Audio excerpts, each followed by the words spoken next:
And you have to look at the motifs, the designs. This is comparatively in a much better condition as compared to the other one which came to us with a very damaged state. It was stored away, it is incomplete, but it came to our collection in a very, very, very damaged state. So much so that the cloth pieces were falling off. And it is now recently restored. As compared to that, this is a much better, kept and stored textile which came to our collection. What we see here is the presence of all these writings in Bengali. Okay, so they also depict a story. Now you have to understand these kanthas. Who used to make them?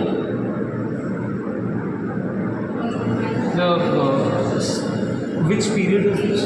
Kanthas would be usually in the early 19th century or the late 18th century. Kanthas are mainly from Bengal. Yeah, Bengal. Okay, and kanthas are usually these would be made by the women with used or cloth, using cloth which was not wearable or anymore, and they would make use of it and use it as a overcovering or something like that. But they would decorate it. So it was very much an activity which one would perform in her inner compartments. You would remember that we are talking about a time in our society where we still have the Andor Mall and the Bahir Mall. The kantha is essentially from Bengal region. Okay, and these are made by women, mainly one woman, and then it would either, if it was not completed during her lifetime, it would be carried forward to the next generation for them to complete. But usually, what is interesting, if you read this also, the specimens that we get from the kanthas, the women during that time were very subjugated. They were not, of course, this lady here is educated, she knows her letters and everything, but they were mostly, confined to the inner quarters of a mansion or a household where they were not allowed to do much. Now we will move on to the other one. Now compared to that textile over there where you see that there is Bengali written and it is a dedication to her father, you will see that she is signing off as Tomar, not Tomar, but Hapa May. Hapa May is something like, she's a crazy tourist, right? So it is very usual for a woman of those times to call herself, very like, I'm a dashi, I'm a dashi, I'm a hippie, I'm a Gucci. Even they would be named like that. Now all this Alka, all this Kalpana and all these names, they were not there. Even if they were usually given to them by their in-laws, the family or the in-laws they were wedded to. In this case, they were usually known by hippie, Gucci, so such derogatory names. Over here, in comparison to that, we see that this was an unfinished kantha, and it is interesting in the sense that we see the story of Elokeshi. Do you know or are you familiar with the story of Elokeshi?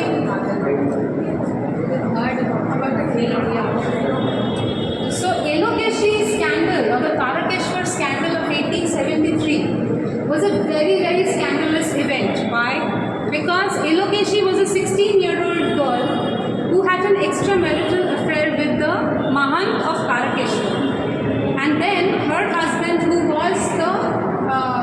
was a civil servant, who was a government official, he found out about the affair and he came and beheaded Elokeshi. So that became a huge scandalous affair of the time, 1873. Now here we take a look at the personality of the two women who had made these two kanthas.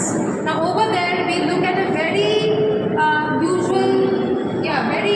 a woman who is making these fabulous kantha for her father, deciding off as a hippie or a kappa maid. Here we see a lady who is choosing the Tarakeshwar scandal as a design motive. Now that was way beyond their times, because somebody from the 19th century would, or especially a woman, would never think of talking about these things. An extramarital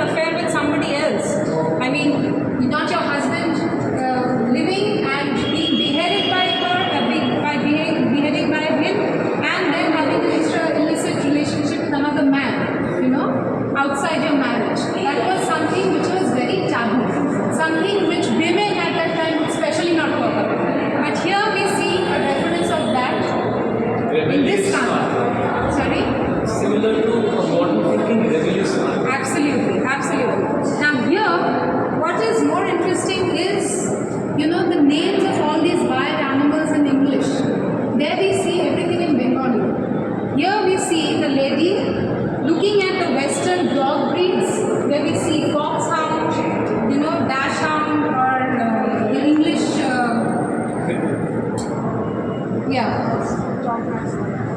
English greyhound and dog mastiff and hound and all these other breeds, which were very uncommon to the Indian subcontinent that way, but certainly Western. Over there we see hippopotamus, we see zebra, we see giraffe, we see also zebra over here, even though the spellings are not always correct. Now that part has Elokeshi's story over there. On this panel, on this side, we see a sneak peek into the undermouth, or the inner chambers of the palatial house. Now here was a woman who had envisaged, or who had designed this kantha in a very elaborate manner. Even though it is not complete, you can look at the embroidery that she has done. All that is visible over here are just outlines, but you can look at the peacock design on that side and can imagine what would it have been if it had been completed.